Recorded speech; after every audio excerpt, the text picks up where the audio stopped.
Hi, எல்லாருக்கும் வணக்கம். Welcome back voice of galaxy. இன்றைய கதையை பார்க்கறதுக்கு முன்னாடி நம்ம சேனலை பார்க்குறவங்களாம் சப்ஸ்கிரைப் பண்ணுங்க. அப்படியே பெல் ஐக்கானையும் கிளிக் பண்ணுங்க. வாங்க இன்றைய கதைக்கு போகலாம். ஜிஹெச் ராம்நாத் கேண்டீனில் உட்கார்ந்து குளிர்பானம் உறிஞ்சி விட்டு சிகரெட்டை பற்ற வைத்தான். Ram, good morning Sandhya. Morning என்று மெதுவே உட்கார்ந்தாள் சந்தியா. ட்ரிங்க்ஸ் நோ தேங்க்ஸ், இப்பதான் ஒரு காஃபி சாப்பிட்டேன். ரவுண்ட்ஸ் போயாச்சா? இல்ல, எங்க சீஃப் ரொம்ப கண்டிப்பு.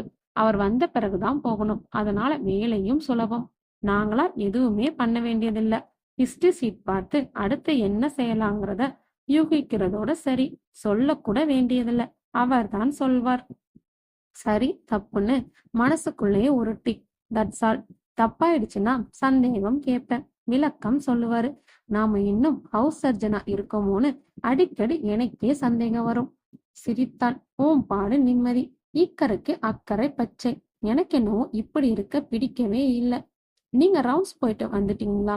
முடிச்சிட்டு இப்பதான் வரேன். இப்ப பெய்த மழை ஊரையே கலக்கிடுச்சு. வார்டு முழுக்க ஏஜிஇ கேசஸ். ஆரோக்கியத்தை இழந்துட்டு இழுத்துக்கிட்டு கிடக்குற ஜனங்கள். செம்ம போர். ஐசே சில நேரம் இதுக்கா நாம நிறைய மார்க் வாங்கி சிரமப்பட்டு மேலும் படிச்சோம்னு ஒரு வெறுப்பு வருது. அப்போ உங்களுக்கு இந்த வேலை பிடிக்கலையா? அப்படி சொல்ல முடியாது. திறமைக்கு சவால் வர்ற பொழுது நாம உடம்பையும் மனசையும் ஈடுபடுத்தி போராடி ஜெயிக்கிற போது நிச்சயமா ஒரு சந்தோஷம் கிடைக்குது. ஆனா அதெல்லாம் பாலைவன சோலைகள் தான். ஆஃப்டர் ஆல் ஒரு 6 மணி நேரம் தானே நீங்க இந்த நோயாளிகளோட இருப்பீங்க. ஆமா, ஆனா அதுக்கப்புறம் முற்றிலும் வேறான வாழ்க்கையும் பொழுதுபோக்கையும் நிர்ணயிக்க முடிஞ்சா பிரச்சனையே இல்ல. அதில் என்ன தட? விஜயா, எனக்கு தெரிஞ்சவரை உங்க மனைவி நல்லவங்க தானே? நல்லவ, ஆமாம் நல்லவதான். பட் மனமுதிர்ச்சி இல்ல. பாரதிராஜா படத்தில் சந்தையை சுத்தி வந்து இன்ஸ்டன்ட் போட்டோ எடுத்துக்கிட்டு சிரிப்பாளே, அந்த கதாநாயகி மாதிரி. அவளுக்கு தேவை சில்லி ரொமான்டிசம். எல்லா நேரங்களும் ரசனை இல்ல, பரிமாற்றம் இல்ல, பரஸ்பரம் புரிஞ்சுக்கவே முடியல. போக போக சரியாகிடும். நகரமும் வாழ்க்கையும் பழகாத புரிஞ்சுக்காத மனசு. இதெல்லாம் சப்பக்கட்டு சந்தியா. கல்யாணத்துக்கு 10 பொருத்தம் தேவையில்லை. 2 போதும். ஒண்ணு மனசு, இன்னொன்னு உடம்பு. ஒரு டாக்டர் இப்படி உணர்ச்சி வசப்படக்கூடாது. நானும் மனுஷன்தான். அவளை ஏறிட்டு நோக்கினான். சந்தியா மனம் திறந்து சொல்ற. சுற்றிலும் பார்த்தான். அவர்களும் பேசிக்கொண்டுதான் இருந்தார்கள். என் கல்யாணத்துக்கு முன்னால நான் உன்னை சந்திரிச்சுக்க கூடாதான்னு இப்போ ஃபீல் பண்றேன். நோ ராம், இது சரியில்லை. நாம் ஹீட் பேக்ரெட் இல்ல.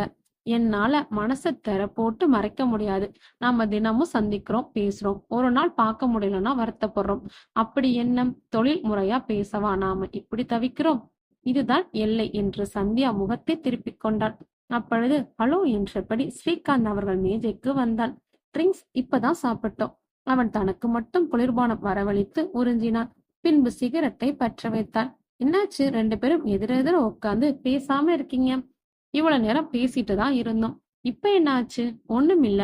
என்ன சந்தியா, ரொம்ப சீரியஸா இருக்கீங்க? ராம்நாத் ஏதாவது ஜோக் அடிச்சாரா?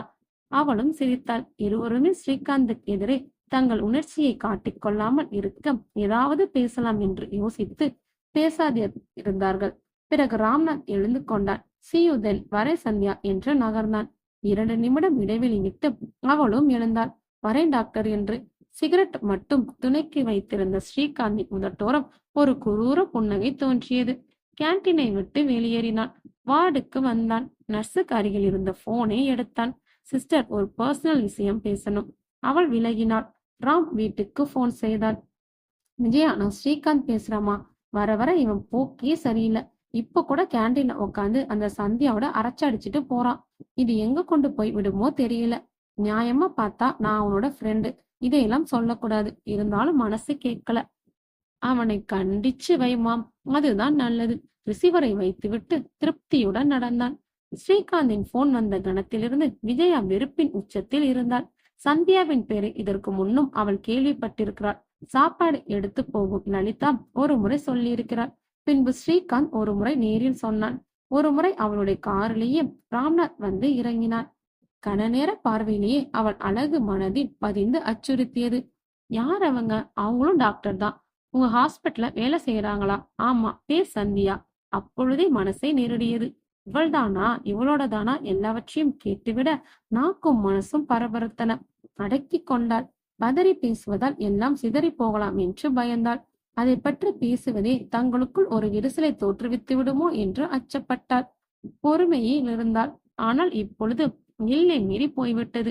இனியும் பொறுக்க முடியாது. இவர்கள் எத்தனை கொட்டமட்டினாலும் பார்க்க சகிக்காமல் டாக்டர் ஸ்ரீகாந்த் போன் செய்து சொல்லியிருப்பார். ச்சே, அவன் வர காத்திருந்தாள். லஞ்சுக்கு வந்த ராம்நாத் நடந்த இதையும் உணராமல் விஜயாவின் மனதில் மையம் கொண்டிருந்த புயலை இணங்காமல் இயல்பாக விஜி சாப்பாடு போடு என்றான். உடைமாற்றிக் கொண்டு முகம் கழுவி கொண்டு டேபிளில் வந்து உட்கார்ந்தான். பாத்திரங்களை நொங் என்று வைத்தாள். சூடா என்ன இருக்கும் மேடம் என்று நிமிர்ந்தான். அனல் பறக்கும் அவளின் பார்வை புதிதாக இருந்தது. ஓ, நீதான் சூடா இருக்கியாம் என்று இடையே வளைக்க முயன்றான். இவளோ விலகி நின்றாள். நான் என்ன உங்க வேலைக்காரையாம்? யார் சொன்னது? நீ வீட்டுக்காரி. நீங்க அப்படி நினைக்கல. வந்த நேரத்துக்கு சாப்பாடு போடவும் ராத்திரியில தொடுறதுக்கு மட்டும்தான் பொண்டாட்டியா? என்னாச்சு உனக்கு? அவன் குரலில் கடுமை ஏறியது. யார் அந்த சந்தியா? சந்தியா பொறுமையா சாப்பாடு போட்டுட்டு கூட நீ இதை கேட்டிருக்கலாம். உனக்கு அந்த நாகரிகம் வராது. It's all right. அன்னைக்கு என்ன கார்ல டிராப் பண்ணிட்டு போகல? அவங்கதான் டாக்டர் சந்தியா, என்னோட கொலிக். சக டாக்டரா மட்டும் நீங்க பழகலையே. நீங்களும் அந்த பொண்ணு பழகிறத பத்தி ஊரே பேசி சிரிக்குது. உளராத என்று எழுந்தான். நான் உளரல, நீங்க தான் கோபத்துல தடுமாறுறீங்க. சுதாரித்து கொண்டு மீண்டும் உட்கார்ந்தான். என்னையும் சந்தியாவையும் இணைச்சு உனக்கு சொன்னது யாரு? யார் சொன்னாங்கிறது உங்களுக்கு தேவையில்லை. உங்க நடத்தைய புரிய வைங்க, அது போதும். ராம்நாத் அயர்ந்து போனான். சந்தியா மீது அவனுக்கு இருக்கும் மென்மை இதயத்தை அவளே அங்கீகரிக்காத நிலையில் அத்தனை அவசரமாய் விஜயாவுக்கு தெரிந்தது எப்படி? யாரா என்று யோசித்தான். விஜயா தொழில் முறையில் ஒரு நாளைக்கு நான் 1000 பெண்களோட பேச வேண்டியிருக்கும். அதையெல்லாம் கொச்சப்படுத்தி பார்க்க கூடாது. பேசுற பெண்களோட எல்லாம் என்னை தொடர்பு படுத்தி நீ சந்தேகப்பட்டா நிம்மதி போயிடும். எனக்கு நிம்மதி போயிடுச்சு. முட்டாள்தனமா பேசாதா? நானா முட்டாள்? இல்லை, நான் தான். எனக்கு தகுதியான சமமான பெண்ணை தேர்ந்தெடுத்திருந்தா எனக்கு இந்த நிலைமை வந்திருக்காது. அதனால இப்போ ஒரு லேடி டாக்டரை சுத்துறீங்களா?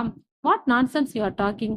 நீங்க டாக்டர், நான் ரொம்ப படிக்கல. ஆனா எங்க அப்பா உங்க படிப்புக்கும் அந்தஸ்துக்கும் ஏத்த மாதிரி எல்லாம் செய்துதான் என்னை கட்டி கொடுத்தார். பணம் எல்லாத்தையும் நிறைவு செய்திராது. சில குறைகள் பணத்தால் தீர்க்கப்படாம நிரந்தரமா இருக்கும். அப்படி என்கிட்ட என்ன குறைய கண்டீங்க? பிடிக்கலன்னா என்னையே கல்யாணம் பண்ணிக்கணும். இப்பதான் என்ன துரத்திட்டு நீங்க அந்த சந்தியாவோட ஸ்டாப் இட். ஏன் உங்களுக்கு இவ்வளவு கோபம் வருது? பிடிக்காத மனைவியோட நீங்க ஏன் போலியா வாழ்ந்து கஷ்டப்படணும்? ஒன்று என்ன எங்க அப்பா கிட்ட அனுப்பிடுங்க, இல்லைன்னா கொன்னு போட்டுட்டு சந்தோஷமா இருங்க. அவன் அவளையே வெறித்து பார்த்தான். ஒரே வாரத்தில் தான் கொல்லப்பட போகிறோம் என்பதை அறியாமல் அவள் கோபத்துடன் விலகினாள். விஜயா மன உளைச்சலில் தவித்தாள். ஊரறிய மேலம் கொட்டி தாலி கட்டி 2 வருஷம் ஆகவில்லை. அதற்குள் ஆளாளுக்கு வந்து சொல்கிற அளவுக்கு இன்னொரு பெண்ணின் சிநேகம் என்றால் இவன் என்ன செய்ய துணிய மாட்டான்? மனதில் இருப்பதை எல்லாம் பொட்டி தீர்த்து என்னை கொன்றிவிடு என்ற போதும் ஒரு வெறித்த பார்வையை விடையாய் இருந்தது. துன்பத்திலேயே பெருந்துன்பம் கொட்டி அழுவதற்கூட பக்கத்தில் ஒரு சொந்தம் இன்றி போவதுதான். தன் துன்பங்களை விலக்கி அப்பாவுக்கு கடிதம் எழுத தீர்மானித்தாள். அன்புள்ள என்று எழுதி அடித்தாள். அப்பாவுக்கு என்று துவங்கினாள். நிறைய பணத்தை செலவழித்து உன்னை கல்யாணம் செய்து வைத்துவிட்டு பெண்ணை பிரமாதமாக வாழ வைத்துவிட்டாக நம்பிக்கொண்டிருக்கும் நீங்கள் தவறாமல் ஒரு முறை இங்கு வந்து போக வேண்டும். உங்கள் மாப்பிள்ளைக்கு பணம், அந்தஸ்து, அழகு எல்லாமே இருக்கிறது. ஆனால் அன்பு மட்டும் இல்லை. மேலும் ஏதாவது எழுதலாமா என்று யோசித்தாள். வேண்டாம், எல்லாவற்றையும் ஒரே கடிதத்தில் எழுதி அவரை மிகவும் குழப்ப வேண்டாம் என்று முடிவு செய்து கடிதத்தை அப்படியே நிறுத்தி கையெழுத்தும் போட்டாள். திருவல்லிக்கேணி நெடுஞ்சாலையிலிருந்து குறுக்கே போகும் தெரு அது. 7-8 எருமைகள் கட்டியிருந்தார்கள். தெருவெங்கும் மைக்குள் சிதறி இருந்தது. கால்நடைகளாலும் நடந்தவர் கால்களாலும் சாணம் பரவி தெரு முழுக்க சகதி கூடியிருந்தது. பகலில் ஈக்கள், இரவில் கொசுக்கள். மெட்ரோபாலிடன் நகரத்தில் பழமை மாறாத நாட்டு ஓடு வேந்த வீடுகள் அந்த தெருவில் இருந்தன. ஒன்று குடித்தனங்களில் ஒன்றில் சோமசுந்தரம் இருந்தான். திண்டிவனம் சொந்த ஊர். சென்னையில் வேலை. பிரம்மச்சாரி நாட்களில் அரை தூக்கத்தில் நடந்து வந்து திருநெல்வேலி எக்ஸ்பிரஸில் ஏறி தூக்கத்தை தொடர்ந்து சென்னைக்கு வந்து வேலை பார்ப்பான். இதெல்லாம் இனி சரிப்பட்டு வராது என்று திருமணம் செய்து வைத்தார்கள். உடனே சென்னையில் தனி கொடுத்தனம் வைத்தார்கள்.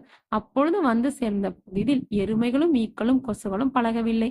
அருவருப்பில் மட்டுமல்லாமல் ஆரோக்கிய குறைவாயும் இருந்தன. பிறகு வேறு வழியின்றி எல்லாம் பழக்கப்பட்டு விட்டன. அவனுக்கு அவன் மனைவி சுஜாதாவுக்கு மட்டுமின்றி குழந்தை விஸ்வத்துக்கும் கூட அவையெல்லாம் பழகிவிட்டன. இந்திய விலைவாசியில் அதிலும் பிரத்யேகமாக சென்னை விலைவாசியில் சம்சாரம் நடத்த அவன் பிதுங்கிக் கொண்டிருந்த பொழுதுதான் டேவிட் அற்புதநாதன் அவனை தேடி வந்தான். சோமசுந்தரம் ஆச்சரியத்தில் அதிர்ந்தான். டேவிட் நீயாம்? ஆமா சோமு, இரு கையை கிள்ளி பார்த்துக்கிறேன். அவசியமில்லை, நான் நிஜமாவே தான் உன் எதிரில வந்து நிக்கிறேன். உட்காரு. சுஜாதா, யார் வந்திருக்கான் பாரு. சுஜாதா வந்து பார்த்து விட்டு சற்று தயங்கினாள். அடையாளம் தெரியலையாமா? தெரியுது, டேவிட் அண்ணா தானே. கரெக்டுமா, எப்ப வந்தீங்க? இப்பதான் சென்னை மாநகர்ல வந்து இறங்குனதும் நேரா உங்க வீடு. சுஜாதா, இவனுக்கு காஃபி கொடு, இதோ வந்துடுறேன் என சோமு அவசரமாக சட்டையை மாட்டிக்கொண்டு வெளியேற முயன்றான். இப்ப எங்க கிளம்பிட்ட? ஒரு போன் அடிச்சு ஆபீஸ்க்கு லீவ் சொல்லிட்டு வரேன். எதுக்கு லீவு? உனக்காக தான், வராதவன் வந்திருக்க. ஒரு லெட்டர் போட்டிருக்க கூடாதா? நேத்தே லீவ் எழுதி கொடுத்துட்டு வந்திருப்பேன். சந்தர்ப்பப்படல, அவசரமாய் புறப்பட்டு வந்துட்டேன். படி இறங்கினான். அண்ணா, உங்களுக்கு காஃபியா டீயா? எது வேணாலும் சாப்பிடுவேன். உங்க சாய்ஸ சொல்லுங்க. டீ. இவர் கூட காலையில் சாப்பிடுற முதல் காஃபியோட சரி. அப்புறம் நாள் முழுக்க டீ தான். 2 பேர் பழக்க வழக்கங்களும் நிறைய விஷயங்களும் ஒரே மாதிரி தான் இருக்கும். சாமி கும்பிடுறது? டேவிட் சிரித்தான். அது பிறவியிலேயே வேற்றுமைப்படுத்தப்பட்ட விஷயமாச்சே. சுஜாதா டீ போட்டு கொண்டு வந்த பொழுது சோமசுந்தரமும் திரும்பி வந்து விட்டான். இருந்த 2 நாற்காலிகளில் இருவரும் எதிரும் புதிருமாய் அமர்ந்து கொள்ள சுஜாதா இருவருக்கும் டீயை நீட்டினாள். பிறகு சற்று தள்ளி சுவருக்கு முதுவை சாய்த்து தரையில் உட்கார்ந்தாள். டேவிட், எனக்கு எவ்வளவு பெரிய ஆச்சரியம் தெரியுமா? வழக்கமாக தினமும் சலிப்போடு விடியிற பொழுது இன்னைக்குதான் ரொம்ப சந்தோஷமா விடிஞ்சிருக்கு. ஆமாம், எங்க இறங்குன? எப்படி வீட்டை கண்டுபிடிச்ச?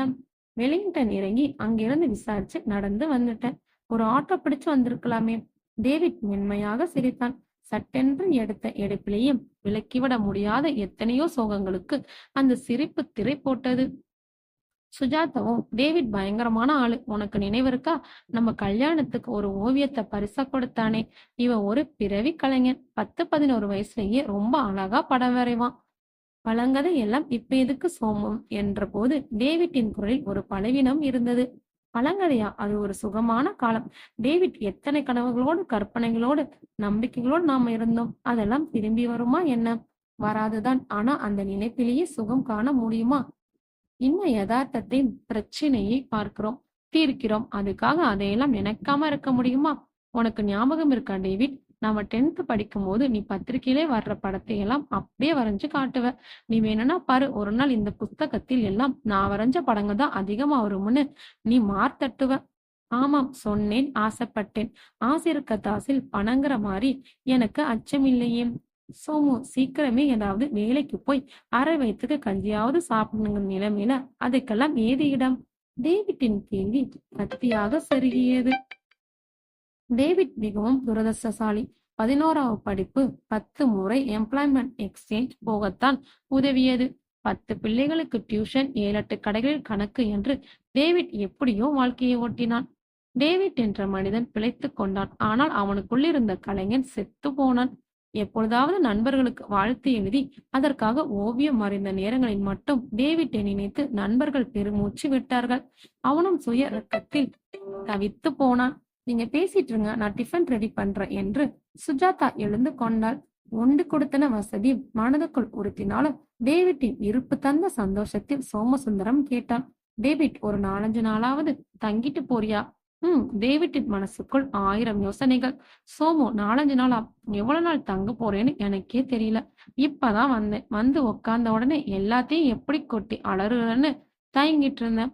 சுஜாதா வேகமான பெண். அதற்குள் சூடாக சப்பாத்தி செய்து குருமாவுடன் கொண்டு வந்து வைத்தாள். என்னால உங்களுக்கு சிரமம் என்றான் டேவிட். இந்த சம்பிரதாயம் எல்லாம் நமக்குள்ள அவசியமில்லை.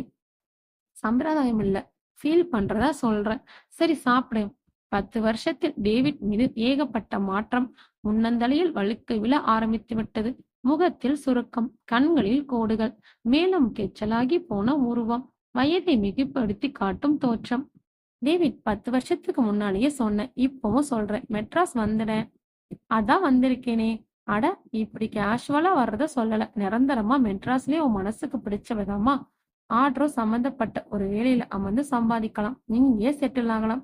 செட்டில் ஆகிறது இருக்கட்டும், உயிர் பிழைச்சா போதும்னு இப்ப நான் மெட்ராஸ் வந்திருக்கேன். சோமசுந்தரம் அதிர்ந்து போனான். டேவிட், என்னாச்சு உனக்கு? ஏன் இப்படி உளர்ற?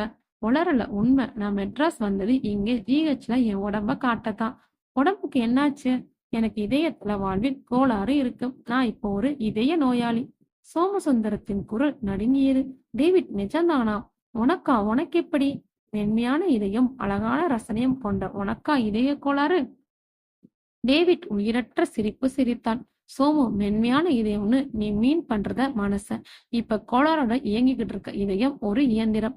சதை இயந்திரம், உடம்போட பம்பிங் ஸ்டேஷன். அது பழுதுபட்டு போறதில் என்ன ஆச்சரியம்? இருந்தாலும் உனக்கு இதுனா என்னால தாங்கவே முடியல. தாங்கிதானே ஆகணும். ஆமாம், உனக்கு இதே கோளாறுன்னு யார் சொன்னது? டாக்டர், ஹார்ட் ஸ்பெஷலிஸ்டா? ஆமாம், அவரே சரி பண்ணிடுறேன்னு சொன்னாரு. ஆனா நிறைய செலவாகுமா. அதுக்கு வக்கீலாதவன் தான் பெரிய தர்மா ஆஸ்பத்திரியில பார்த்து சேரணும்னு மெட்ராஸ் வந்திருக்கேன். டாக்டர் கிட்டயும் என்னுடைய வசதி குறைவ தெளிவா சொல்லிட்டேன். அவரே பாண்டிக்கு போய் ஜிப்மர்ல பாத்துக்கிறியான்னு கேட்டாரு. அதை விட ஜிஹெச் பெட்டர்னு தோணுச்சு. ஜிப்மர்னா யாராவது கிட்ட இருந்து பாத்துக்கலாமா? நம்ம ஊரும் கிட்ட தானே. யார் பாத்துப்பாங்க? அப்பாவுக்கும் அம்மாவுக்கும் வயசாயிட்டு. தம்பி ஆண் பிள்ளை ஏற்கனவே வேலை தேடி அலைஞ்சிட்டு இருக்கான். அவன் என் பக்கத்துல இருந்து என்ன செய்ய முடியும்? நான் இல்லாத போது அவனாவது ஊர்ல இருந்து டியூஷனையும் கணக்கெழுதையும் பார்த்துக்கிட்டா குடும்ப வருமானம் இல்லாம திண்டாடாது. உடமையும் இப்படி கெடுத்துக்கிட்டு அதுக்கப்புறம் குடும்ப வருமானத்தை பத்தி பேசிக்கிட்டு இருக்கியே. எனக்காக அப்பா அம்மா தம்பி எல்லாரும் சேர்ந்து குடும்ப சமோதரவா சாக முடியும்? ஏன்டா இப்படி எல்லாம் பேசுற? சோமு, நான் பிராக்டிக்கலா பேசுறேன். வந்த உடனே நீ என்ன அன்போட 4-5 நாள் தங்கிட்டு போன்னு சொன்ன. உங்க வீட்டுல தங்கலைனாலும் நான் ஹாஸ்பிட்டலையாவது தங்கி ஆகணும். நான் உனக்கு தொல்லை தர்றத நினைக்கல. ஹாஸ்பிட்டலுக்கு என்ன கூட்டிட்டு போறியா? இது ஒரு தொல்லையா? நம்ம நட்பு அன்பு நிஜமானது. நான் உனக்கு எதுவும் செய்ய தயாரா இருக்கேன். நாளைக்கே ஹாஸ்பிட்டலுக்கு போவோம். மறுநாள் சோமசுந்தரம் அவனை மருத்துவமனைக்கு அழைத்துச் சென்றான். அவனை பரிசோதித்த டாக்டர் ஏற்கனவே பரிசோதித்த டாக்டரின் கடிதத்தை கொடுத்தான். பார்த்தார். உடனே வரக்கூடாதா? உங்க உடம்பை பார்த்துக்க கூட அடுத்தவங்க சொல்லணுமா? ஆல்ரைட், உடனே ஆபரேஷன் பண்ணணும். நீங்க ஹாஸ்பிட்டல்ல அட்மிட் ஆயிடுங்க. டாக்டர் எழுதி கொடுத்த சீட்டுடன் வார்டுக்கு போனார்கள். அங்கே டேவிட்டுக்கு படுக்கை ஒதுக்கப்பட்டது. டேவிட், நான் ஒரு 10 நாள் லீவ் போட்டுட்டு உன் பக்கத்திலே இருக்கேன். வேணாம். வெட்டு வெட்டுன்னு உன்னால எப்படி தனியா இருக்க முடியும்? முடியணும், வேற வழி இல்லையே. நான் தான் லீவ் போடுறேன்னு சொல்றேனே. இப்ப வேணாம். தவிர்க்க முடியாத அவசியம் ஏதாவது ஏற்பட்டா, அதாவது ஆபரேஷன் செய்யும் போதோ அல்லது நான் உயிருக்கு போராடும் போதோ. வாய மூடு. ஏன் இப்படி எல்லாம் பேசுற? பிராக்டிக்கலா பேசுறேன். இது பிராக்டிக்கலா? மண்ணாங்கட்டி. இனிமே இப்படி உளராத. எனக்கு போதுமான லீவ் இருக்கு. தொடர்ந்து 1 மாசம் வேணும்னாலும் போட்டுக்கலாம். அவசியம் இல்லை, இப்ப வேணாம். அப்போ சுஜாதையாவது நேருக்கு வந்து சாப்பாடு கொடுத்துட்டு போக சொல்றேன். என்கிட்ட கொஞ்சம் பணம் இருக்கு. அவர்களை தொந்தரவு பண்ணாதே. இது ஒரு தொந்தரவா? நிச்சயமா. அன்றாடம் உன்னையும் குழந்தையும் பராமரிக்கிறதே அவங்களுக்கு சரியா இருக்கும். அதையெல்லாம் செஞ்சுட்டு அனாவசியமா இங்க வேற. வேணாம். இப்படி தன்னிச்சையா நடக்கிறதுக்கு நீ என்ன வந்து பார்த்திருக்கவே வேணாம். நேரா நீயே ஹாஸ்பிட்டலுக்கு வந்திருக்கலாமே. வந்திருக்கலாம். ஆனா மெட்ராஸ்ல எனக்கு இருக்கிற ஒரே ஒரு கேர் ஆஃப் அட்ரஸ் உன்னோடையதுதான். அதனாலதான் நாங்க உன்னை கவனிச்சுக்கிறோம்னு சொல்றேன். இப்பவே நான் தவிர்க்க முடியாததை செய்யுங்க. இதுதான் உன் முடிவா? ஆமா. சரி, அப்ப நான் வரேன். கோவமா போகாத. சமயம் கிடக்கிறப்போ என்னை வந்து பாரு. சோமசுந்தரம் அவன் கைகளை பற்றினான். நிச்சயமா அடிக்கடி வந்து பாக்குறேன். நீயும் உன்னை இப்படி குறுக்கிக்காத. என்ன உதவி தேவைப்பட்டாலும் கூச்சப்படாம மனசு விட்டு அதை சொல்லு. போட்டு முழுங்கிட்டு சிரமப்படாத. சரி என்று தலையையும் ஆட்டினான். விஜயாவின் கடிதத்தை பார்த்துவிட்டு அவள் தந்தை முத்துராமன் சென்னைக்கு வந்தார். அவர் வந்தபோது வீடு கதவு சாத்தப்பட்டிருந்தது. வெளிப்புறம் ஏதும் பூட்டி இல்லை. கதவை நைட் லாக் பொருத்தப்பட்டிருந்தது. உள்ளிருந்தும் மூடியிருக்கலாம், வெளியிருந்தும் மூடியிருக்கலாம். கதவின் வலது புறத்தில் இருந்த சுவிட்சை அழுத்தினார். உள்ளே காலிங் பெல் ஒலிக்கும் சப்தம் கேட்டது. காத்திருந்தார். 2 நிமிஷங்களுக்கு வெறிச்சோடி இருந்த தெருவை வேடிக்கை பார்த்தார். வீட்டினுள் எந்த அசைவும் இல்லை. மாப்பிள்ளை இன்னும் திரும்பியிருக்க மாட்டார். விஜயா வீட்டில் இருப்பாளே, தூங்கிவிட்டாலோ? மீண்டும் சுவிட்சை அழுத்திவிட்டு காத்திருந்த போது பக்கத்து வீட்டு காம்பவுண்ட்ல இருந்து ஒரு இரட்டை சடை சிறுமி அவரை வெறித்துக் கொண்டிருந்தாள். அதற்கு சற்று தள்ளி அவளின் தாய் நின்றிருந்தாள். மேலும் 2 நிமிஷம் காத்திருந்த போது வீட்டினுள் எந்த பரபரப்பும் இல்லை. யோசனைகளுடன் அவர் பரிதாபமாக நின்ற போது பக்கத்து வீட்டு பெண்மணி உதவிக்கு வந்தாள். எங்கேயாவது வெளியே போயிருப்பாங்க. வாங்களேன், வந்து எங்க வீட்டுல உட்காருங்க. அவங்க வந்த பிறகு போகலாம் என்றால் பக்கத்து வீட்டு பெண்மணி. இல்லையம்மா, நான் இங்கேயே. எவ்வளவு நேரம் பேச்சு துணை கூட ஆள் இல்லாம உங்களால தனியா காத்திருக்க முடியும்? கூச்சப்படாம வாங்க என கூற அவரும் போனார். வாங்க, உள்ள வந்து உட்காருங்க. முன்னரையில் சோஃபாவும் நாற்காலிகளும் இருந்தன. டீப்பாயின் மீது ஹிண்டு இருந்தது. அரை சுவர்களில் எல்லாம் இயேசு, மரியன்னை, இயற்கை காட்சிகள் என்று படங்கள் நிரம்பியிருந்தன. கிறித்துவ இல்லத்தின் தூய்மை பிரத்யேகமாக தெரிந்தது. நீங்க டாக்டரோட மாமனாரா? ஆமாமாம். அவங்க வர்ற வரைக்கும் பேப்பர் பார்த்துட்டுருங்க என்று அவள் உள்ளே போனாள். பிண்டுவை பிரித்து கண்களை ஓட்டினாள். பிரதான செய்தியின் 3வது பாராவில் இருந்தபோது அவள் குறுக்கிட்டாள். டீப்பாயிலிருந்து வேறு சில இதழ்களை ஓரமாக ஒதுக்கி அங்கே பிஸ்கட் தட்டையும் கோப்பையும் வைத்தாள். ஏமா இதெல்லாம்? நீங்க வந்த நேரத்துக்கு வீட்டுல உங்க மக இருந்தா செய்ய மாட்டாங்களா? இருந்தாலும் நானும் உங்க பொண்ணு மாதிரிதான். அந்த பரிவை புறக்கணிக்க முடியாமல் பிஸ்கெட்டை எடுத்து கடித்தார். உன் பேர் என்னம்மா? ரெஜினா. எங்க வீட்டுக்காரர் பேர் இருதயராஜ். இன்கம் டாக்ஸ் டிபார்ட்மெண்ட்ல அரை மணி நேரம் முன்னால வந்திருந்தா அவரை பார்த்திருக்கலாம். ஆபீஸ் போயிட்டாரு. ரெஜினா உள்ளே போனார். அவர் தலைப்பு செய்திகள் எல்லாம் பார்த்து முடித்தார். பிறகு எழுந்து போய் மகள் வீட்டு காலிங் பெல் சுவிட்சை அழுத்தினார். காத்திருந்தார். மௌனம் மட்டுமே இருந்தது. ஏமாற்றம் திரும்பி வந்து எல்லா செய்திகளையும் ப்ரூஃப் பார்க்காத குறையாக மீண்டும் முடித்தார். மீண்டும் போய் பார்த்துவிட்டு வருவோம் என்று எழுந்த போது ரெஜினாவும் வந்தார். வந்துட்டாளான்னு பார்த்துட்டு வரேம்மா. சரிங்க. அவர் அடுத்த காம்பவுண்டுக்கு வர ரெஜினா தன் வீட்டில் நின்று பார்த்து கொண்டிருந்தார். சுவிட்சை அழுத்தினார். சற்று நின்று மீண்டும் அழுத்தினார். இனம் புரியாத கவலை தோன்றியது. தொடர்ந்து சுவிட்சை அழுத்தி பார்த்தார். இடைவிடாது ஒலித்தது. பதில்தான் இல்லை. திரும்பி ரெஜினாவை பார்த்தார். வாங்க போன் பண்ணி பார்க்கலாம் என கூற அவரும் போனார். டாக்டரோட போன் நம்பர் தெரியுமா? தெரியாதுமா. குறிச்சு வச்சுக்கலாம். பரவாயில்ல. டைரியில இருக்கும். இப்ப ஹாஸ்பிட்டல்ல தான் இருப்பாரு. அவர் நியூரோ தானே? இல்லம்மா, காஸ்ட்ரோ என்ட்ராலஜி. ரெஜினா டைரியை புரட்டி நம்பரை கண்டுபிடித்தாள். டயலை சுருட்டினாள். ஹலோ, டாக்டர் ராம்நாத் இருக்காரா? நான் அவரோட நெய்பர். என்ன, வார்டில் இருக்காரா? ஒரு விஷயத்த கன்வே பண்ணிடுங்க. இங்க அவங்க மாமனார் வந்திருக்காரு. அவரை ரிசீவ் பண்ண வீட்டுல யாரும் இல்ல. ஏறத்தாழ 1.5 மணி நேரமா வெயிட் பண்றாரு. டாக்டர் உடனே வர சொல்லுங்க. இஃப் பாசிபிள் உடனே எங்க நம்பரை காண்டாக்ட் பண்ண சொல்லுங்க. ப்ளீஸ் நோட் பண்ணிக்கோங்க என தன்னுடைய தொலைபேசி எண்ணை சொல்லிவிட்டு ரிசீவரை வைத்தாள். இப்போ உங்க மாப்பிள்ள வந்துடுவார். அவர்கிட்ட ஒரு கீ இருக்கும். No problem. என் பொண்ணு எங்க போனான்னு தெரியலையே. ஏதாவது வேலை இருக்கும். இல்ல யாரையாவது ஃப்ரெண்ட்ஸை பார்க்க போயிருக்கலாம். நீங்க வர்றத லெட்டர் போட்டீங்களா? இல்ல, அதனாலதான் சிக்கல். நீங்க வர்றது தெரியாம அவங்க வெளியே போயிருப்பாங்க. தொலைபேசி ஒலித்தது. ரெஜினா ரிசீவரை எடுத்தாள். மறுமுறை, நான் doctor Ramnath. Doctor, 1 second sir, உங்க மாப்பிள்ள பேசுற. ரிசீவரை அவரிடம் நீட்டினார். முத்துராமன் வாங்கி கொண்டார். என்னமாமா, எப்ப வந்தீங்க? இப்பதான் கொஞ்ச நேரம் ஆகுது. அம்மா, வீட்டில் விஜயா இல்லையா? இல்ல, எங்க போயிருப்பா? சரி, நான் உடனே புறப்பட்டு வரேன். நீங்க அங்கேயே இருங்க. சரி என ரிசீவரை வைத்தார். மாப்பிள்ள கிளம்பி வராராம். அவ்வளவுதான், ப்ராப்ளம் சால்வ் என்று ரெஜினா உள்ளே போனாள். கவலை நீங்கி ராம்நாத்துக்கு காத்திருந்தார். அவன் வரும் வரை புரட்டி பார்க்கலாம் என்று அருகே கிடந்த வார இதழ்களை ஒன்றை எடுத்தார். துணுக்குகளை மட்டும் படித்தபடி புரட்டிய போது ஆணி எழுந்து அருகே வந்தாள். என்னம்மா குழந்தை? என் பேரு ஆணி. சரி, ஆணிக்கு என்ன வேணும்? கிராண்ட்பா, எனக்கு இந்த கதை சொல்லு. வண்ண சித்திரங்களோடு இருந்த படக்கனியை அவள் காட்டினாள். சொல்றேன். அவளை தூக்கி மடியில் இருத்தி கொண்டு சொல்ல துவங்கினார். வாசலில் ஸ்கூட்டர் வந்து நின்றது. அதிலிருந்து இறங்கிய ராம்நாத் முத்துராமனை பார்த்து ஆச்சரியப்பட்டார். என்னமாமா, விஜய வீட்டில் இல்லையா? இல்லையே, எங்க போயிருப்பா? நீங்க புறப்பும் போது அவ எதுவும் சொல்லலையா? அவன் தயங்கினான். உங்க 2 பேருக்கும் ஏதாவது பிரச்சனை போல இருக்கே. வாங்க வீட்டுக்கு போய் பேசிக்கலாம் என நடந்தார்கள். கொஞ்ச நாளாவே அவ என்ன அவசியம் இல்லாம சந்தேகப்படுறான். எடுத்ததுக்கெல்லாம் கோவப்படுறான். எனக்கு மனசே சரியில்லை. நேற்று சாயங்காலம் கூட எங்களுக்குள்ள தகராறு. உங்களுக்கு கூட லெட்டர் போடேன்னு சொன்னான். நான் கோச்சுக்கிட்டு வெளியே போயிட்டேன். நேற்று ராத்திரி ஒரு ஃப்ரெண்ட்ஸ் வீட்ல வீடியோ பார்த்தேன். ரொம்ப நேரம் ஆயிடுச்சு. அங்கேயே தங்கிட்டு காலையில அப்படியே ஹாஸ்பிட்டலுக்கு போயிட்டேன். ராத்திரிக்கு முழிக்க அவளை தனியா விட்டுட்டு நீங்க எங்கேயோ இருந்தேன்னு சொல்றீங்க. இதெல்லாம் நல்லா இல்ல. கல்யாணத்துக்கு பிறகு ஒரு பெண்ணுக்கு அவ புருஷன் தான் பாதுகாப்பு. இப்படி தனியா விட்டுட்டு பொறுப்பில்லாம சுத்துறது ஆம்பளைக்கு அழகில்ல. தப்புதான். ஆனா வீட்டுக்கு வந்தா என் நிம்மதியே போயிடுது. ஏதாவது காரணம் சொல்லி எதையாவது கற்பனை செய்து ஓயாம சண்டை போடுறா. வீட்டுக்குள்ள இருந்தா எனக்கு பைத்தியமே பிடிச்சிடும். சாவி எடுத்து நைட் லாட்சி பொருத்தி திருப்பினான். கதவை தள்ளினான். உள்ளே நுழைந்தார்கள். உட்காருங்க. சோஃபால உட்கார்ந்தார்கள். அவன் சட்டையை கலற்றி ஹாங்கரில் மாட்டினான். ஒரு செகண்ட், ட்ரெஸ் மாத்திட்டு வரேன். வெற்றிமை நோக்கி போனான். கதவை தள்ளினான். வாசலை பற்றியபடியே மாமா என்று அழினான். என்ன மாப்பிள்ள? அவனிடமிருந்து பதிலே வரவில்லை. அப்படியே நின்றிருந்தான். அவனிடம் சோர்வை மீறிய பதட்டம் தோன்றியது. என்னாச்சு என்று எழுந்து போனார். வாசலில் நின்றிருந்தவனை விலக்கிக் கொண்டு உள்ளே நுழைந்தவர் அதிர்ச்சி அடைந்தார். ஐயோ விஜயா, பாவி, என் பொண்ணே, என்ன பண்ண என்று கத்தினார். ராம்நாத்தை உலுக்கினார். ஆனால் அவன் காதில் எதுவும் விழவில்லை. ராம்நாத் தொழில் முறையில் எத்தனையோ கோரங்களை பார்த்திருக்கிறான்.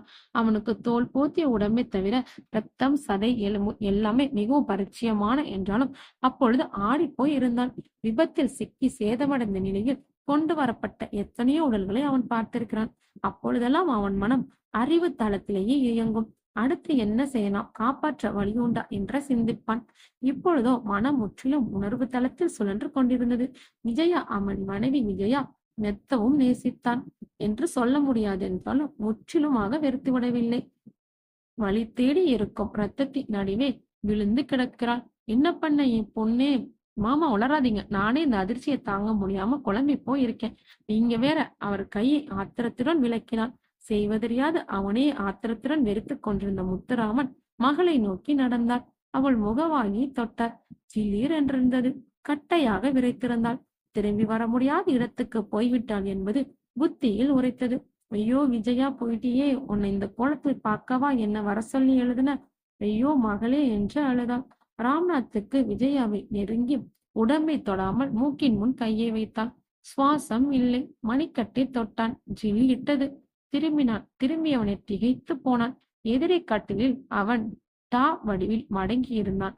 மார்பில் கத்தி சொருகப்பட்டிருந்தது. அங்கிருந்து ரத்தம் வழிந்திருந்தது. யார் இவன்? எப்படி இங்கே வந்தான்? மூக்கினருகே கை வைத்தான். அவனும் இறந்திருந்தான். புலம்பியபடியே பார்த்த முத்துராமனும் திகைத்து போனான். யார் இவன்? தெரியாது. உங்களை மாதிரியே நானும் குழம்பி போய் இருக்கேன். நீங்க தயவு செய்து ஹால்ல வந்து உட்காருங்க. என் பொண்ணு ஏதோ எமோஷனலா அவ பாடிய புரட்டிட்டீங்க. It's okay. இனியும் நீங்க எதையும் தொடாதீங்க, புரட்டாதீங்க, பிளீஸ் வாங்க. முத்துராமன் அதிர்ச்சி சற்றும் நீங்காமல் ரோபோ மாறி அவன் பின்னால் வந்து சோஃபாவில் விழுந்தார்.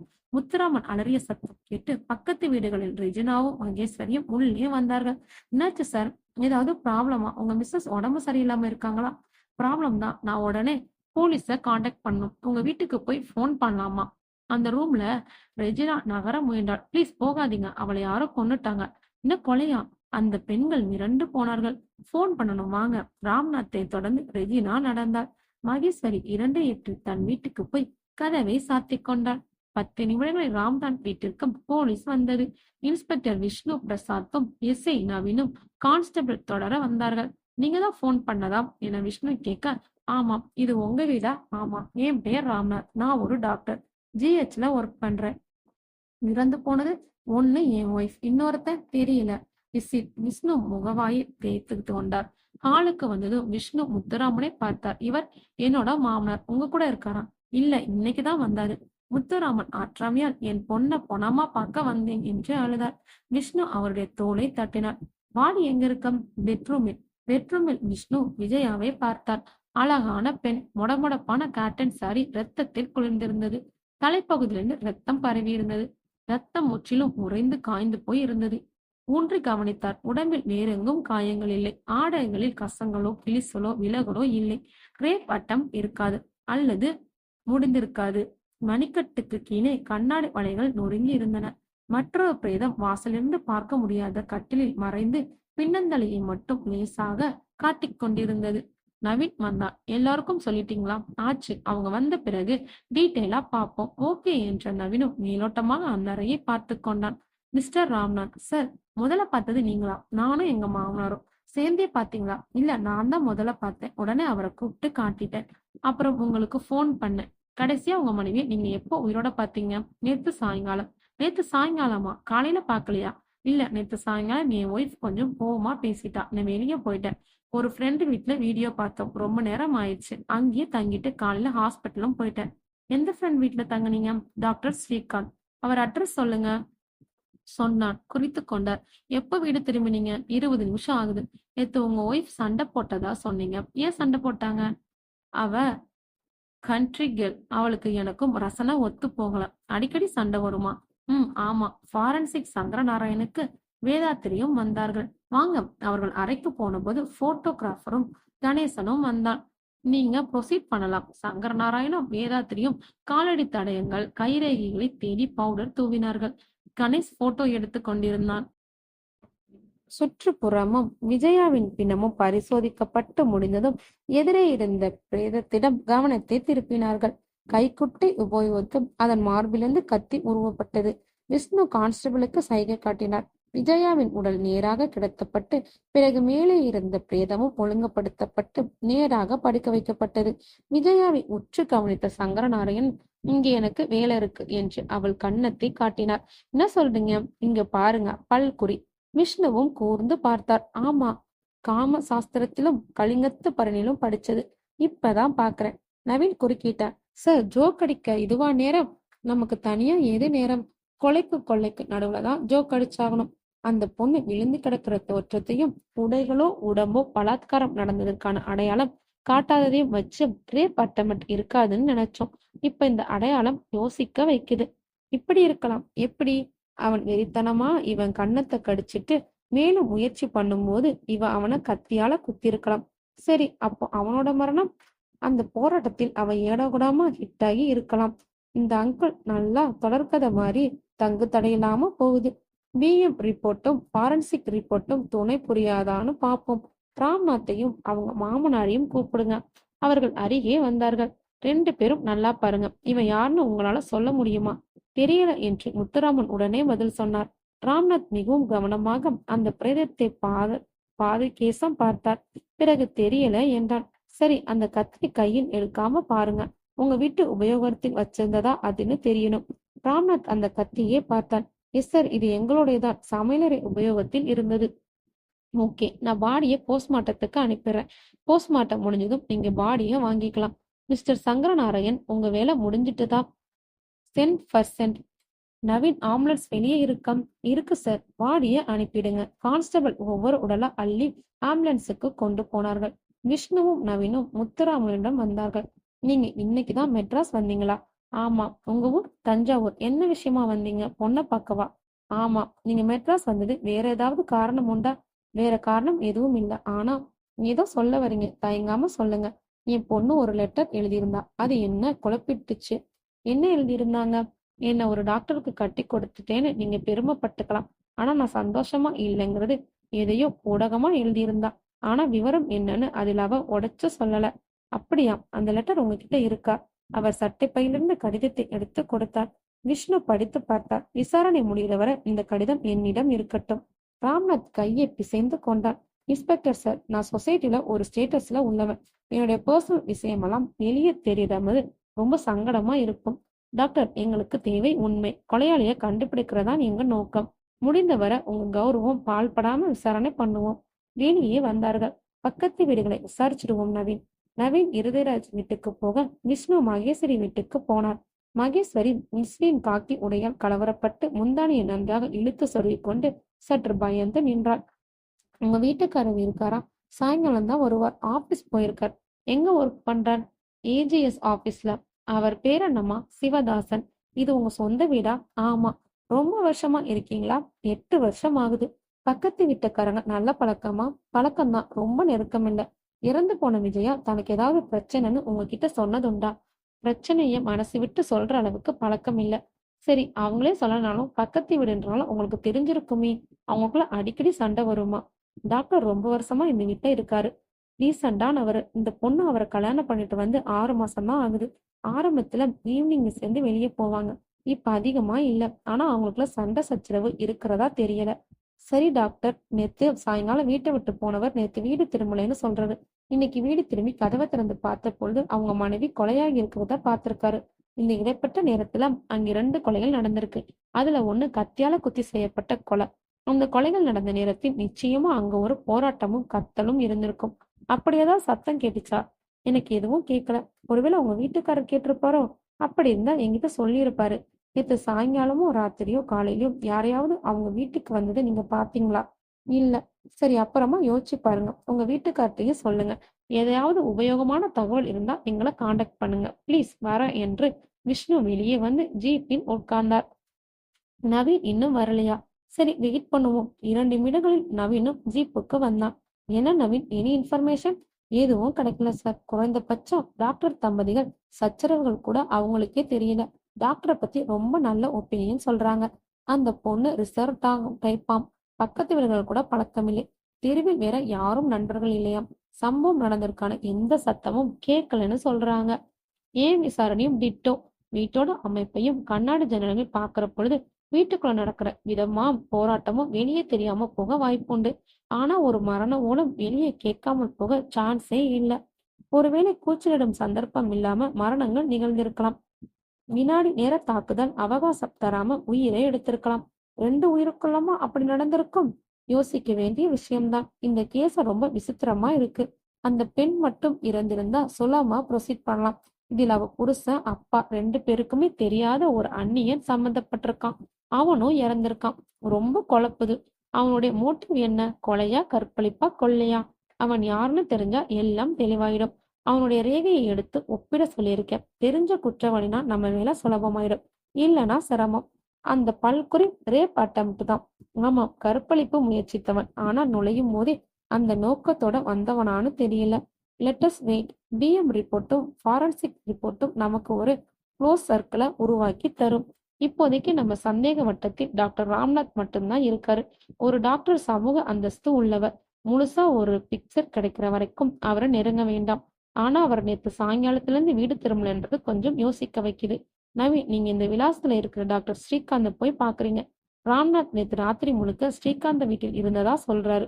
முழுக்க அங்கேதான் இருந்தாரான்னு விசாரிங்க. Okay sir. ஸ்ரீகாந்த் வீட்டுக்கு நவீன் போன போது அவன் மனைவி வரவேற்றார்.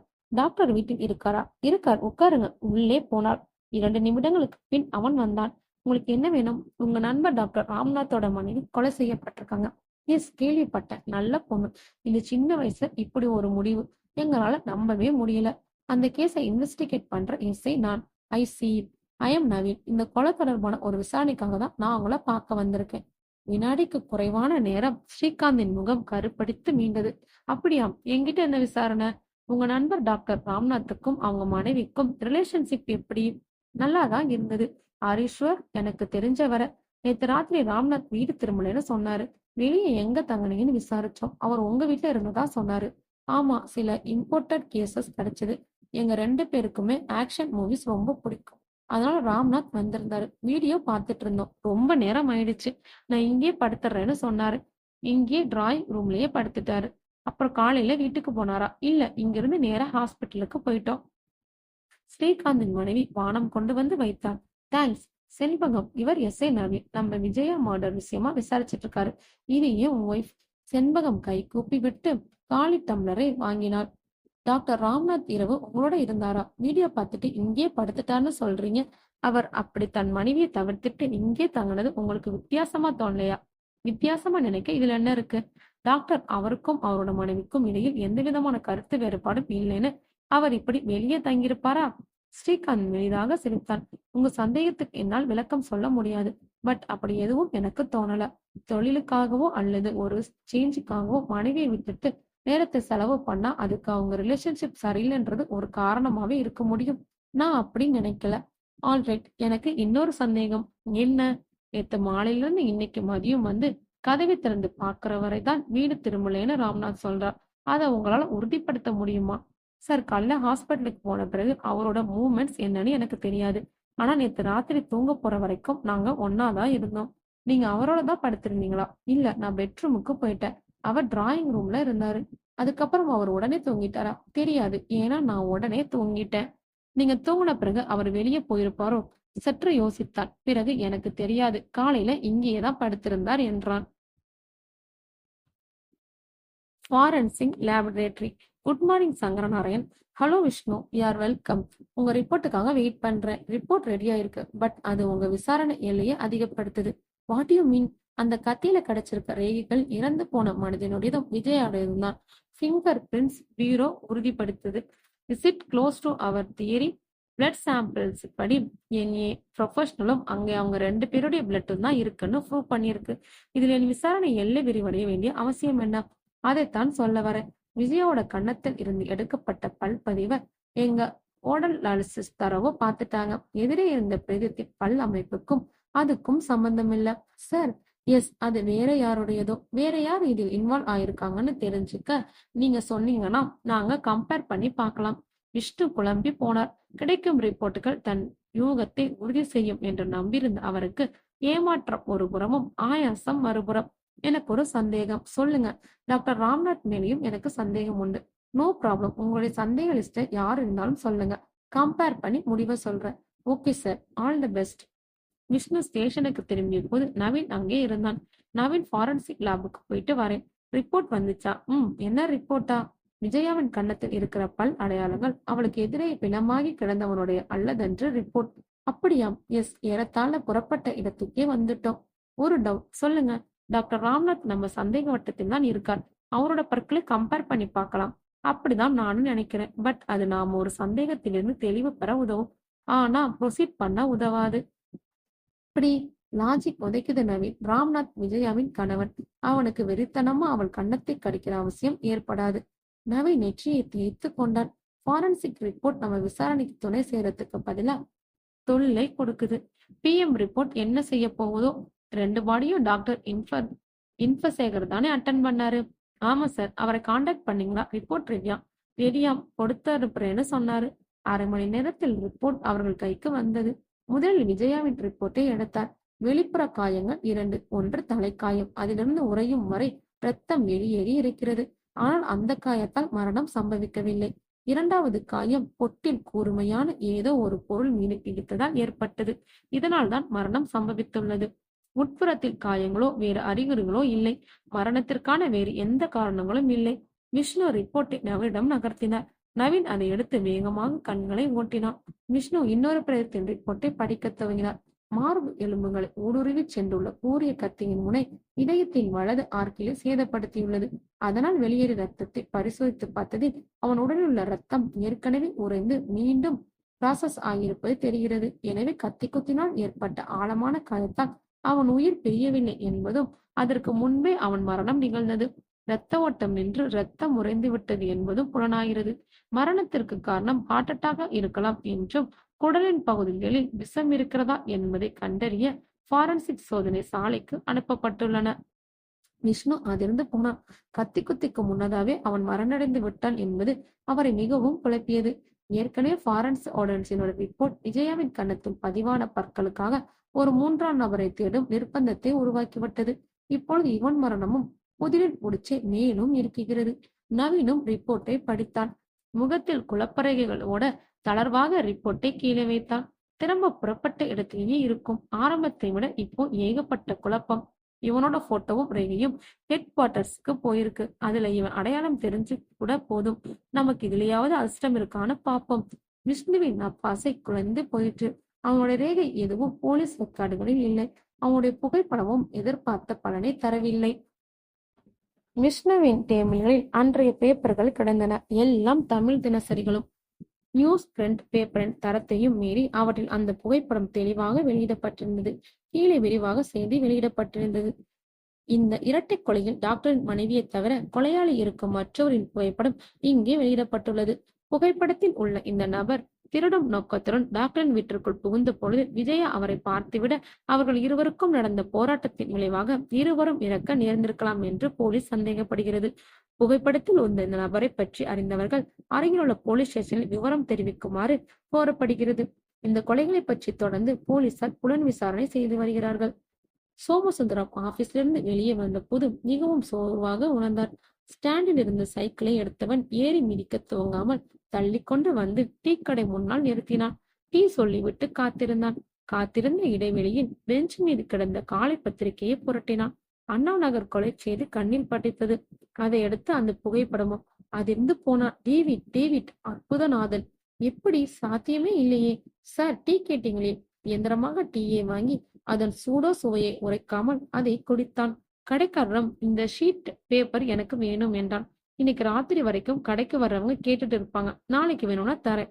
சரி, நான் வெளியே பார்த்துக்கிறேன். சைக்கிளை தள்ளி கொண்டு வந்தவன் மாலை பத்திரிகை ஒன்றை வாங்கி அதில் அந்த செய்தியை தேடினான். இருந்தது. அவன் எதிர்பார்த்தபடி அந்த பக்கத்தில் டேவிட் புகைப்படமும் இருந்தது. டேவிட், அச்சாக டேவிட். அடுத்த 1/2 மணி நேரத்தில் சோமு விஷ்ணுவின் முன்னால் வந்தான். யார் நீங்க? உங்களுக்கு என்ன வேணும்? அண்ணா நகர் கொலைகேஸ் விஷயமா நான் உங்களை பார்க்க வந்திருக்கேன். உட்காருங்க. என்ன விஷயம்? இன்னைக்கு பேப்பர்ல வந்திருக்கிற போட்டோவை பார்த்தேன். அது என்னுடைய நண்பன் டேவிட் அற்புதராஜன் போல இருக்கு. விஷ்ணு உற்சாகமானான். கருமேகங்கள் விலக பளிச்சென்று நிலா வெளிவருவதை போல் மூளைக்குள் திடீரென வெளிச்சம் அடித்தது. உங்க நண்பர் ஏற்கனவே காணாம போயிட்டாரா? இல்ல செத்து போயிட்டா? அப்படியா? அப்போ இவன் உங்க நண்பனை போன்ற உருவமுடைய ஒருவன். அவ்வளவுதானே. ஒரே சாயல்ல உலகத்துல 7 பேர் இருப்பாங்கன்னு நான் படிச்சிருக்கேன்.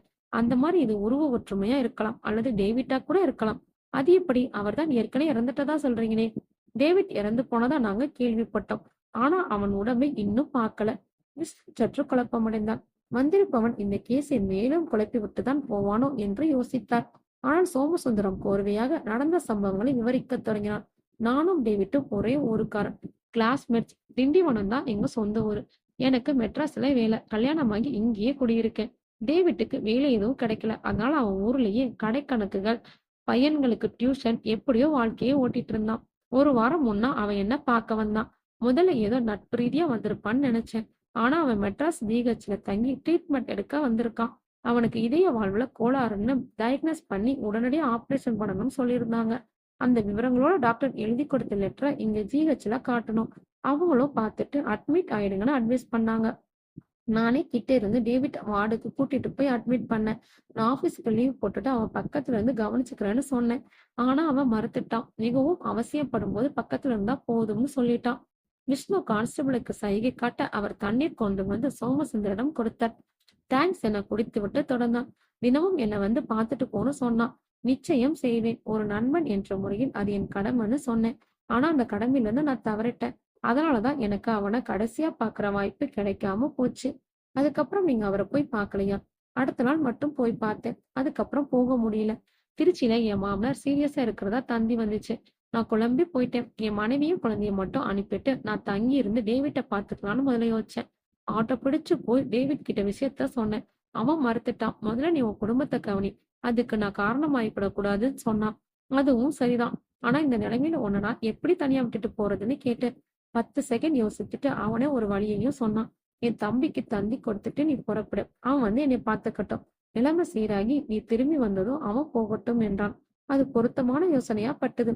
நான் ஜான் சத்யநாதனுக்கு ஒரு தந்தி கொடுத்துட்டு திருச்சி போயிட்டேன். அங்க என் மாமனார் கொஞ்சம் கொஞ்சமா ரெக்கவர் ஆகி இனி பிரச்சனை இல்லைங்கிற நம்பிக்கை வர 4 நாள் ஆச்சு. நேத்துதான் திரும்பி வந்தேன். உடனே வார்டுக்கு போய் விசாரிச்சேன். நான் போன பிறகு 2 நாள்ல ஆபரேஷனுக்கு முன்னாடியே டேவிட் இறந்து போயிட்டதாகவும் அவனுடைய தம்பி பாடியை வாங்கிட்டு போயிட்டதாகவும் தகவல் கிடைச்சது. அவன் முகத்தை பார்க்க கூட எனக்கு கொடுத்து வைக்கல.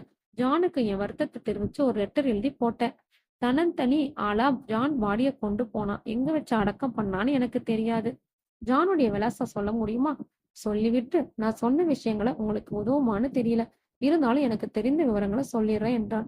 விஷ்ணு அவன் சொன்ன விலாசத்தை குறித்து கொண்டான். நவீனை அழைத்து அவனிடம் அதை கொடுத்தார். நவீன் திண்டிவனத்தை காண்டாக்ட் பண்ணி இந்த விலாசத்தில் இருக்கிற ஜானை வரவழைக்கணும் என்றார்.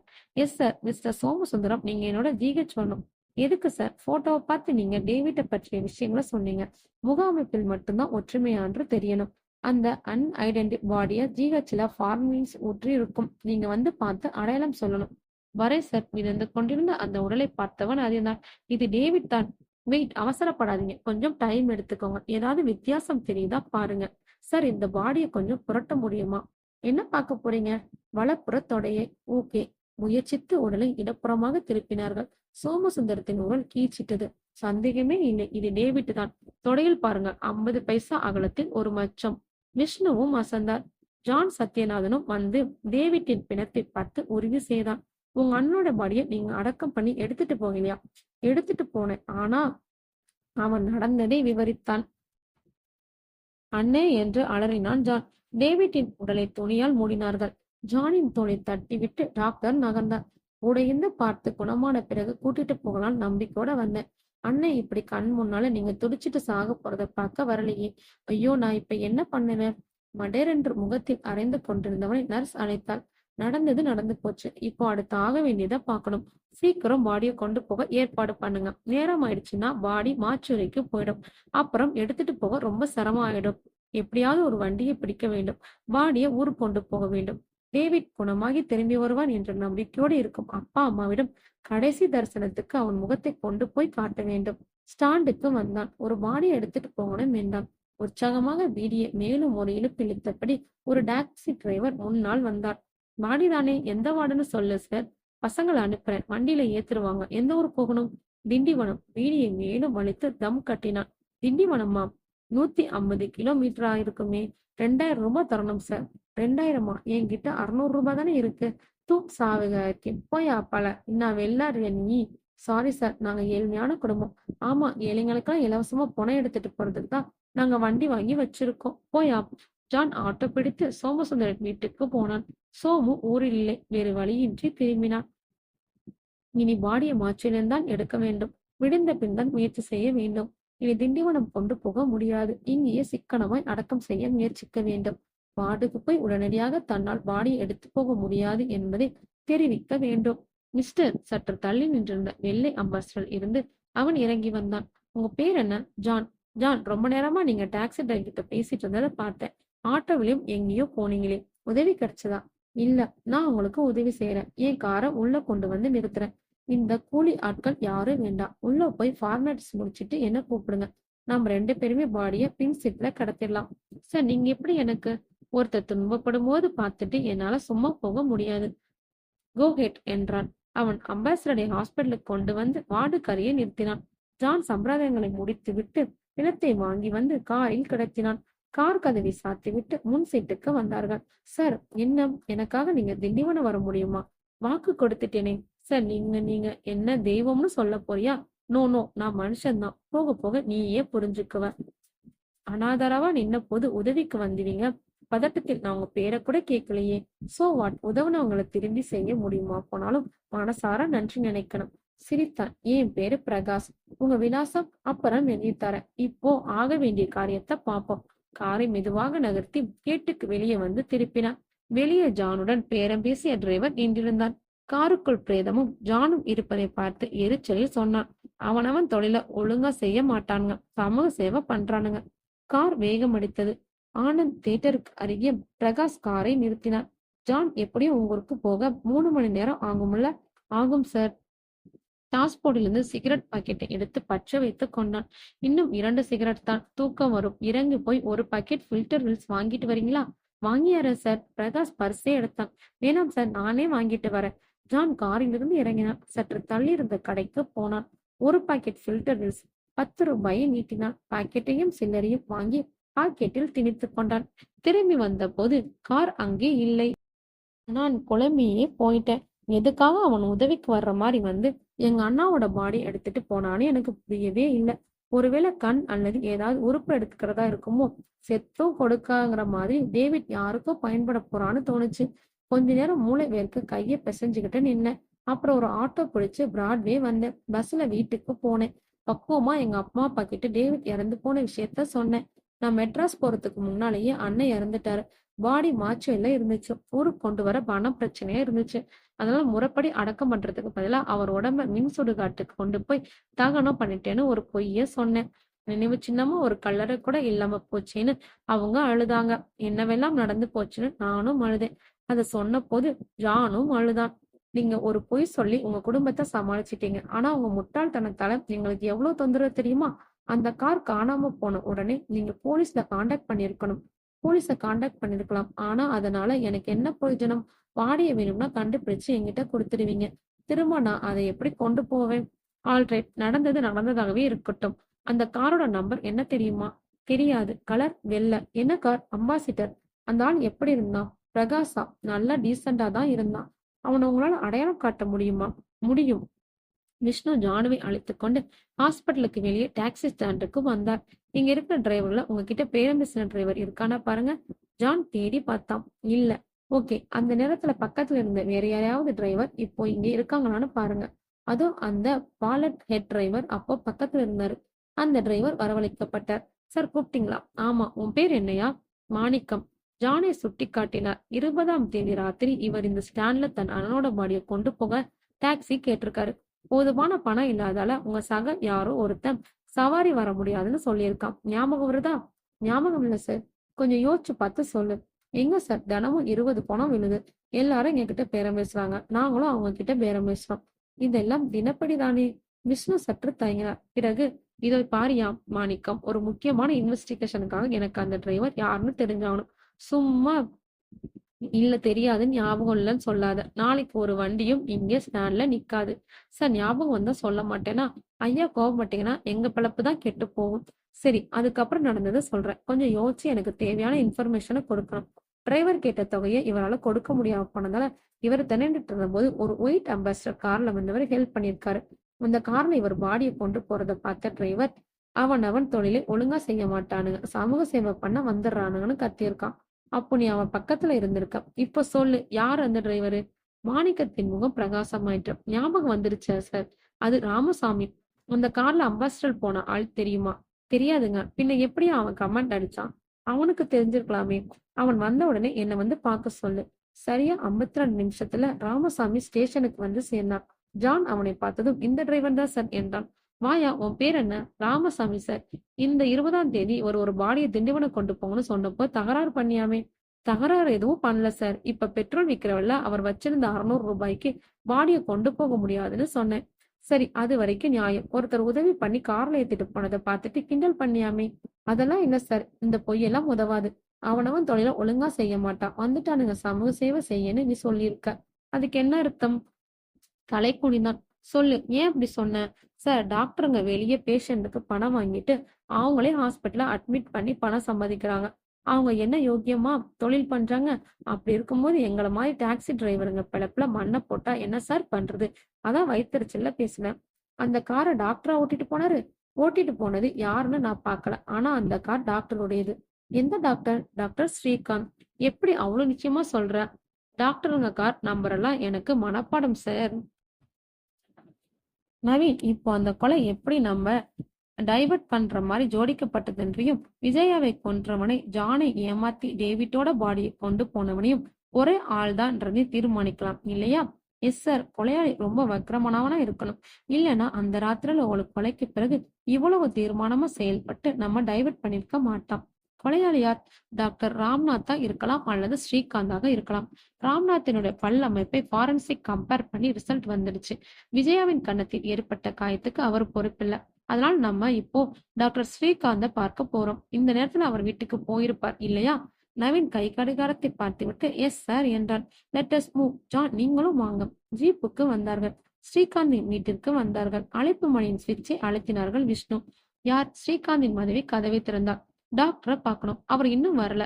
ஹாஸ்பிட்டல்ல இருப்பாராம். இல்ல, 2 மணிக்கெல்லாம் வீட்டுக்கு வந்துருவார். சில நேரங்களில் ஃப்ரெண்ட்ஸை பார்த்துட்டு தாமதமா வருவாரு. ஐசி. வேற எங்கேயும் போறதா உங்களோட சொன்னாரா? இல்ல, சோனர் ஆர் லேட்டர் வீட்டுக்கு வருவார். ஆமா. ஓகே, நாங்க காத்திருக்கிறோம். அவள் சற்று குழப்பத்துடன் நின்றிருக்க அவளை கடந்து டிராயிங் ரூமுக்கு வந்தார்கள். ஒரு நிமிட அவகாசத்துக்கு பின் அவள் அங்கே வந்து கூலா ஏதாவது சாப்பிடுறீங்களா என்றாள். Yes please. விலகினாள். திரும்பி வந்த பொழுது 3 டம்ளர்களில் ஆரஞ்சு ஜூஸ் கொண்டு வந்தாள். Thank you madam. மேடம், டாக்டர் ஹாஸ்பிட்டலை விட்டு புறப்படுறான்னு போன்ல விசாரிச்சு பாருங்களேன். போன் ஹாலில் இருந்தது. டிராயிங் ரூமில் இருந்து நேரடி பார்வையில் இருந்தது. மெல்ல பேசினாலும் தெளிவாக கேட்கிற தூரம். அவள் போனை நெருங்கினாள். விசாரித்தாள். அப்படியா, எத்தனை மணிக்கு? 1:30. ஐ சி, தேங்க்யூ. ரிசீவரை சாத்திவிட்டு அவளிடம் வந்தவள் புறப்பட்டுட்டாராம். வேற எங்கேயோ போயிருப்பார். நேரமாகும்னு என்னிடம் சொல்லியிருப்பார். அதனால சீக்கிரமா வந்துடுவார். உட்காருங்க மேடம். இல்ல, உள்ள வேலை இருக்கு. ஒரு சின்ன என்கொயரி. தயக்கத்துடன் உட்கார்ந்தாள். இறந்து போன விஜயாவ உங்களுக்கு பழக்கம் தானே? பழக்கம்தான், ஆனா நெருக்கம் இல்ல. ஐசி. அவங்க இறந்து போன அன்னைக்கு ராம்நாத் உங்க வீட்டுல இருந்தார் இல்லையா? ஆமா, வீடியோ பார்த்துட்டு இருந்தாரு. எத்தனை மணி வர? தெரியாது. நான் 12 மணிக்கெல்லாம் தூங்கிட்டேன். ஐசி. விஜய் இறந்து போன அன்று ராம்நாத் உங்க வீட்டில் வீடியோ பார்த்துட்டு இருந்ததா சொன்னீங்க. அவரை தவிர வேற யாரையாவது கூட இருந்தாங்களா? ஒரு கணம் தயங்கிவிட்டு இல்லை என்றாள். Thank you madam. அவள் எழுந்து போனாள். ஒற்றை நிமிடம் அமைதியாக உட்கார்ந்திருந்த விஷ்ணு எழுந்தார். ஜான், என்னோட வாங்க. சற்று தள்ளி ஸ்ரீகாந்தின் புகைப்படம் பெரிதாக மாற்றப்பட்டிருந்தது. ஜான், சார், அதோ அந்த புகைப்படத்தை பார். ஜான் சலனமில்லாமல் பார்த்தான். நீ சொன்ன பிரகாஷ் அவரா? இல்லை. ஸ்ரீகாந்தின் மனைவி ஹாலுக்கு வந்தாள். ஏதாவது வேணுமா சார்? எதுவும் வேணாம். அங்கேயே உட்கார்ந்து இருக்க போர் அடிச்சிச்சு. அதனாலதான் இப்படி எழுந்து ஹாலுக்கு வந்தோம். நீங்க வேணும்னா கிளம்புங்க. அவர் வந்ததும் சொல்லி ஸ்டேஷனுக்கு அனுப்பி வைக்கிறேன்.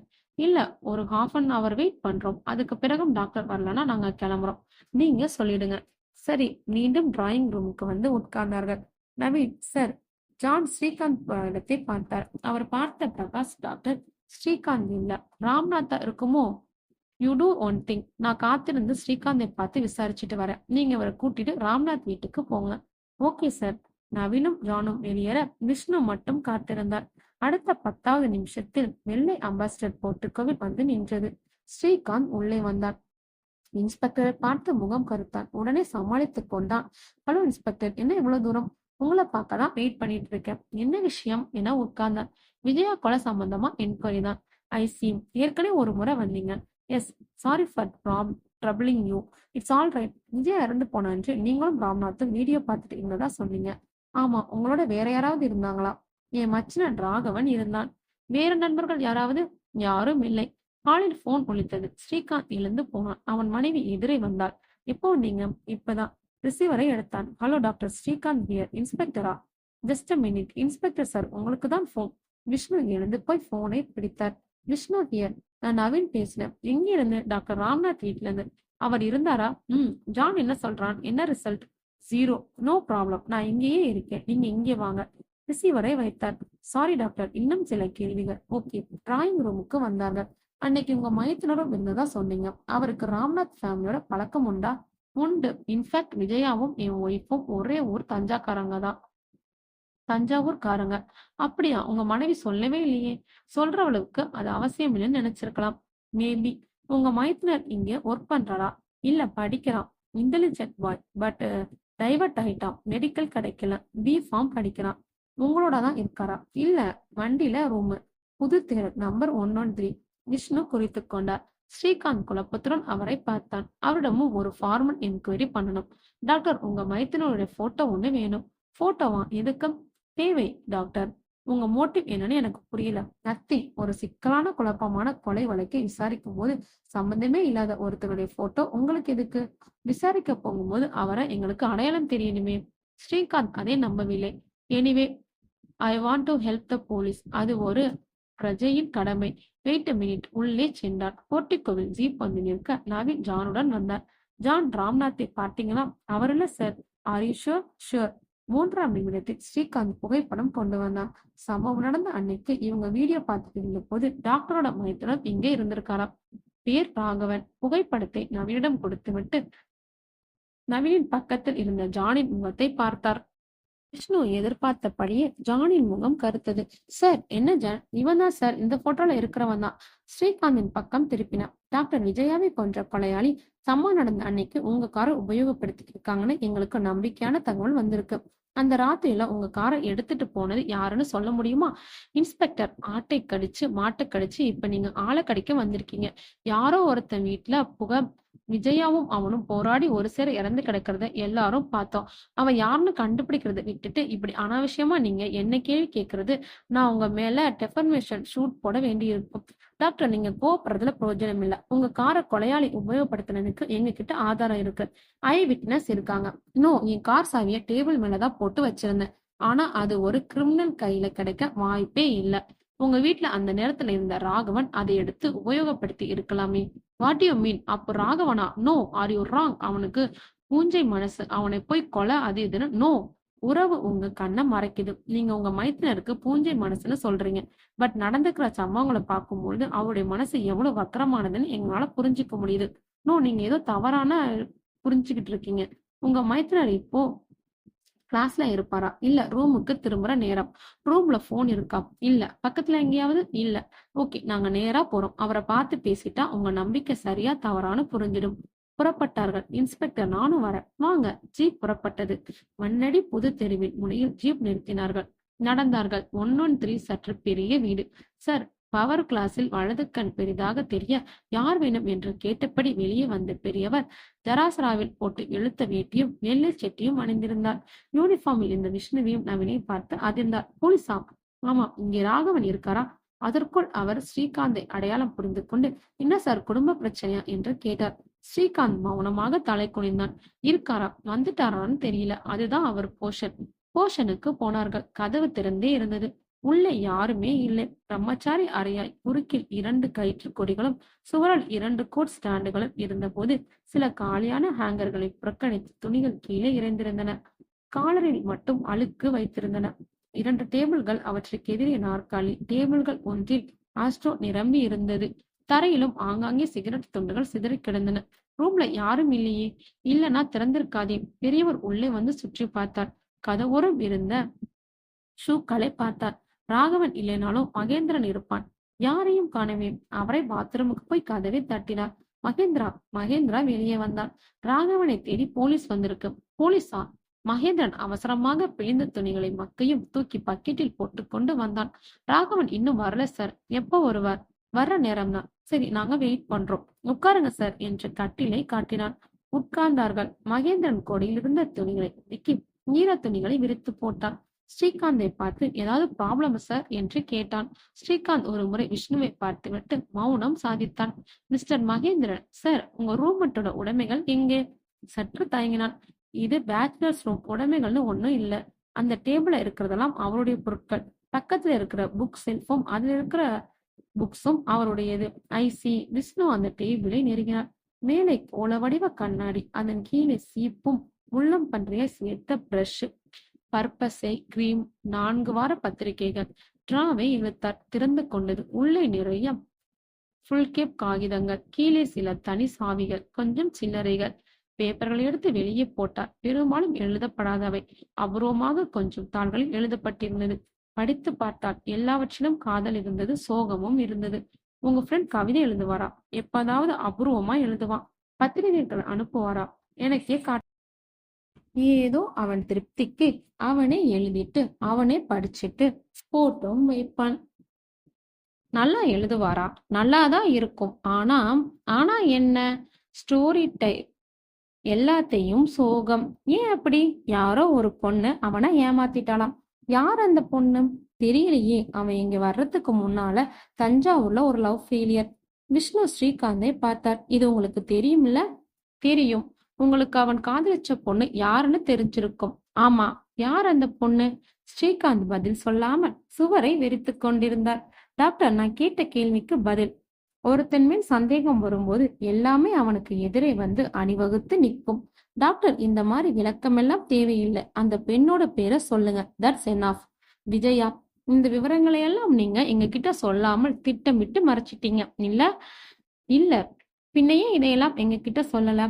காரணம், நான் உங்களை போல ராகவனை சந்தேகப்படல. ஆல்ரைட், இப்ப சொல்லுங்க. டாக்டர், 2 பேருமே ஒருத்தரை ஒருத்தர் விரும்பினாங்களா? இல்ல ஒரு தலை ராகமா? 2 பேருமே விரும்பியிருக்காங்க. ஆனா அவள் துரோகம் பண்ணிட்டாள். அப்படியா? ஆமா. அப்பா பார்த்த மாப்பிள்ள ஒரு டாக்டர். உடனே அந்த பொண்ணு ஜஸ்ட் லைக் தட் இவனை உதறடிச்சு. எங்க அப்பா ரொம்ப கோபக்காரர். அவர்கிட்ட நான் உண்மையை சொல்ல முடியல. என்ன மறந்துடுங்கன்னு டயலாக் பேசி கழட்டி விட்டுட்டா. இவன் தான் காதல் படிப்பு எல்லாத்தையும் போட்டு விட்டுட்டு பைத்தியமா அலைஞ்சான். உங்க மைத்தினரின் காதலி தான் டாக்டர் ராம்நாத்தை கட்டிக்க போற பொண்ணுன்னு உங்களுக்கு தெரியும் இல்லையா? தெரியாது. அவங்க திருமணம் எல்லாம் முடிஞ்சு அதுக்கப்புறம் இவனுடைய எங்க மாமனார் சொல்ல விசாரிச்ச போதான் எனக்கு விஷயமே தெரிய வந்தது. நான் அவனுக்கு ஆறுதல் சொன்னேன். ஒரு பொண்ணால மனச மாத்திக்க முடியும்னா ஆனாலும் ஏன் முடியாது? எல்லாத்தையும் ஒரு கெட்ட கனவா நினைச்சு மறந்துடு. இவ என்ன? இவளை விட 4 மடங்கு பெட்டரான பொண்ணு உனக்கு நானே பார்த்து கல்யாணம் செய்து வைக்கிறேன்னு சொன்னேன். உங்க அட்வைஸ் அவர் ஒத்துக்கிட்டாரா? ஆமா. அதுக்கப்புறம் தான் அவன் இங்கேயே படிக்க ஆரம்பிச்சான். அதற்கு பிறகு ராகவனும் விஜயாவும் சந்திச்சதுண்டா? அபூர்வமா 2 தடவை. என் வீட்டுக்கு ராம்நாத் நேரா அவளை கூட்டிட்டு வருவான். அந்த மாதிரி சமயத்துல ராகவனும் வந்தபோது ஒருத்தரை ஒருத்தர் பார்க்க நேர்ந்தது. அப்போ அவங்க நடவடிக்கை எப்படி இருந்தது? ஒருவருக்கொருவர் அறிமுகமே இல்லாத அந்நியர்களைப் போல ரொம்ப நாகரிகமா நடந்துக்கிட்டாங்க. உங்க வீட்டை தவிர வெளியே அவங்க சந்திச்சிருக்கலாமே? இருக்காது. ராகவன் விஜயாவின் காதல் ராம்நாத்துக்கு தெரியுமா? தெரிஞ்சிருக்க வாய்ப்பில்லை. ஏன், என் மனைவி கூட அது தெரியாது. அப்படியாம்? ஆமாம். ராகவன் என்கிட்ட மட்டும் விஷயத்த சொன்னான். யாரிடமும் இதை சொல்லாதுன்னு நான் அவனுக்கு அட்வைஸ் பண்ணேன். தன்னை ஏமாத்திட்டால வெறி ராகவனுக்கு அவன் மேல இருந்திருக்கும் இல்லையா? அவ சந்தோஷமா வாழ்ந்திருந்தா இருந்திருக்கும். யூமி, டாக்டர் ராம்நாத்துக்கும் அவளுக்கும் அண்டர்ஸ்டாண்டிங் சரியில்லை. அது ராகவனுக்கு தெரியுமா? நான் சொல்லியிருக்கேன். ஏன், தன்னை ஏமாத்திட்டு போனவ சந்தோஷமா இல்லைங்கிறது அவனுக்கு ஒரு ஆறுதலை தரும்னு நினைச்சேன். சாடிசம். எஸ், ஒருவேளை அது ஆறுதலை தர்றதுக்கு பதிலா அவனை டெம்ப்ட் செய்திருக்கலாமே. ஸ்ரீகாந்த் மௌனமாக இருந்தான். விஷ்ணு வாட்சை பார்த்தார். மிஸ்டர் மகேந்திரன், ராகவன் எப்பவுமே இப்படிதான் தாமதமா ரூமுக்கு வருவானா? இல்ல சார், ரெகுலரா காலேஜ்ல இருந்து ரூமுக்கு வந்துட்டு தான் எங்கேயுமே போவான். இப்ப 4-5 நாளாதான் இப்படி. நேத்து கூட காலேஜ் விட்டு நேரா பீச்சுக்கு போயிட்டு இருட்டுற வரைக்கும் அங்கே உட்காந்துட்டு அதுக்கப்புறம் ரூமுக்கு வந்து சாப்பிடாம கூட படுத்துட்டான்.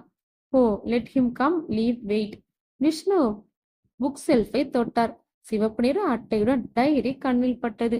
டைரி எழுதுவானாம். புரட்டினார். 20ஆம் தேதியிலிருந்து டைரியின் பக்கங்கள் காலியாக இருந்தன. நீங்க சொன்ன மாதிரி 4-5 நாளாத்தான் குழப்பம். டைரியின் முதல் பக்கத்தை பிரித்தார். அங்கே ஒரு கவிதை இருந்தது. உணவின்றி சில நாள், நீரின்றி சில மணிகள், காற்றின்றி வாழ்வதே நீ என் சுவாசம். விஷ்ணு 2 முறை படித்தார். மகேந்திரன், இதை பாருங்க. பார்த்தான். நான் பார்த்திருக்கிறேன் சார். இதுக்கு என்ன அர்த்தம்? காதலி நினைச்சு உருகுறானா? ஆமா சார். ஆனா அந்த காதலி யாருன்றது அவன் சொன்னதே இல்ல.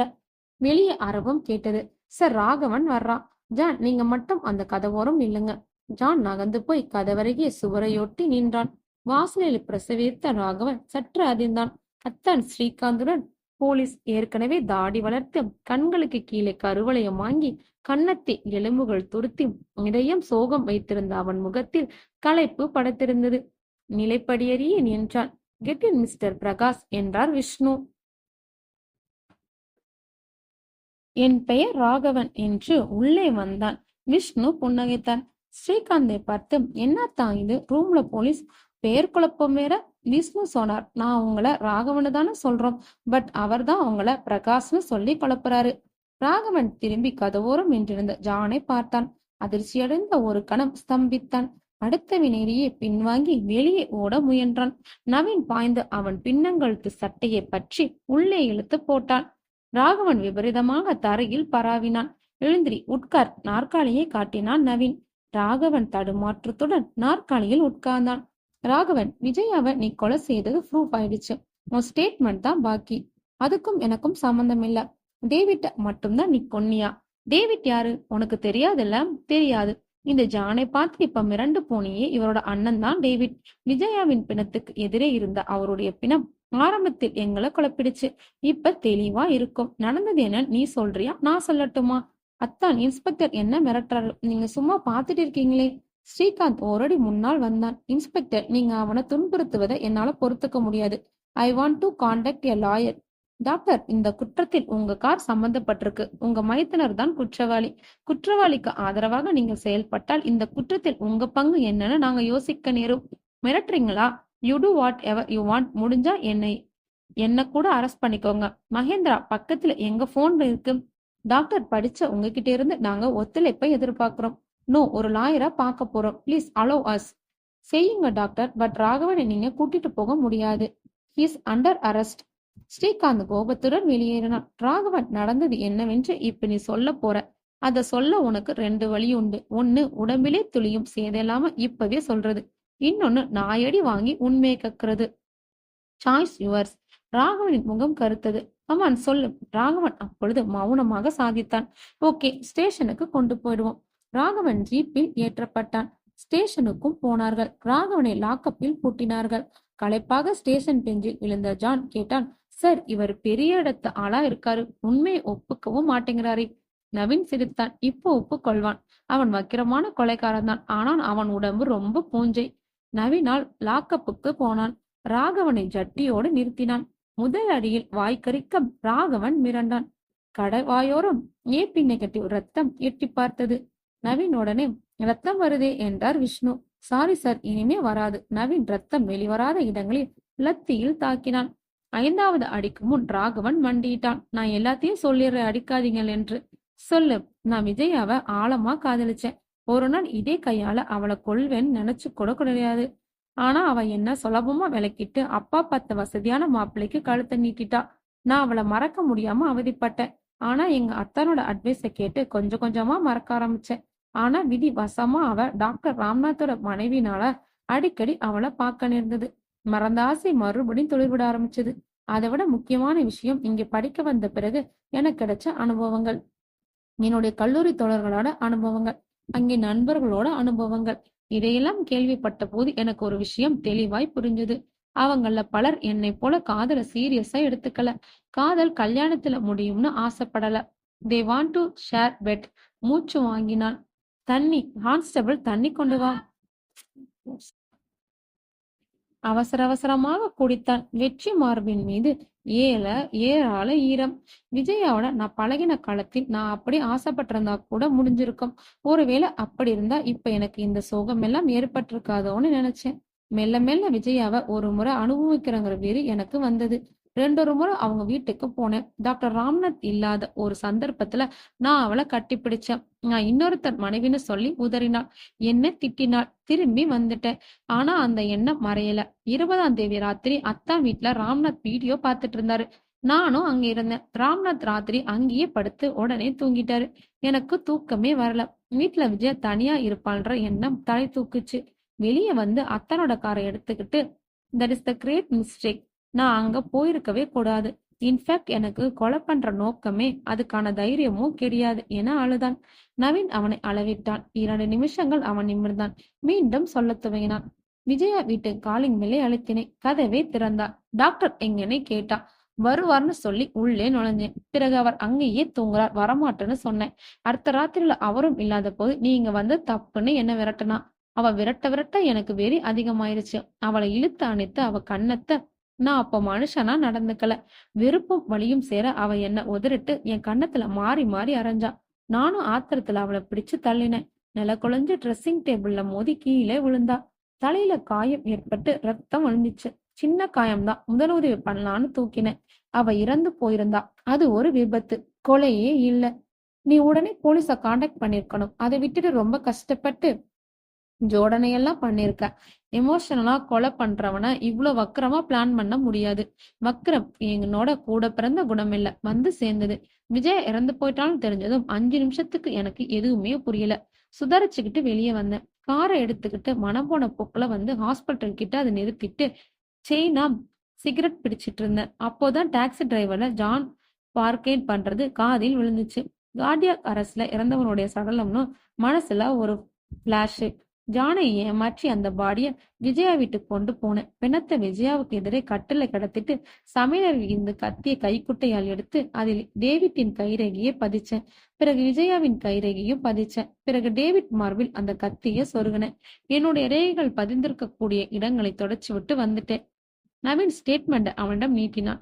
கையெழுத்தும் இட்டான். நான் இந்த கொலையில் போலீஸ் குழப்புற அளவுக்கு பிரமாதமா ஏற்பாடு பண்ணினேன். பட் நீங்க அதையெல்லாம் கடந்து என்ன நெருங்கிட்டீங்க. You are really great. Congratulation. Naveen அசட்டையாக சிரித்துவிட்டு லாக்கப்பை பூட்டிக்கொண்டு வெளியே வந்தான். ஜான் விஷ்ணுவின் முன்னால் வந்தான். சார், உங்க வேலை முடிஞ்சிச்சு. நான் எங்க அண்ணனோட பாடிய வாக்கு கொடுத்தபடி நாங்க உங்களுக்கு உதவுவோம். நீங்கள் உங்க அண்ணனோட பாடியை எடுத்து கொண்டு போய் முறையாக அடக்கம் செய்யலாம் என்று சொல்ல அவனும் தன் அண்ணனோட பாடியை எடுத்துக்கொண்டு ஊருக்கு புறப்பட்டான். நன்றி. இந்த ஸ்டோரி பிடிச்சிருந்தா லைக் பண்ணுங்க. இதே மாதிரி டிஃப்ரெண்டான ஸ்டோரி பார்க்கணும்னா நம்ம வாய்ஸ் ஆஃப் கேலக்ஸியா சப்ஸ்கிரைப் பண்ணி ஃபாலோ பண்ணுங்க. பாய்.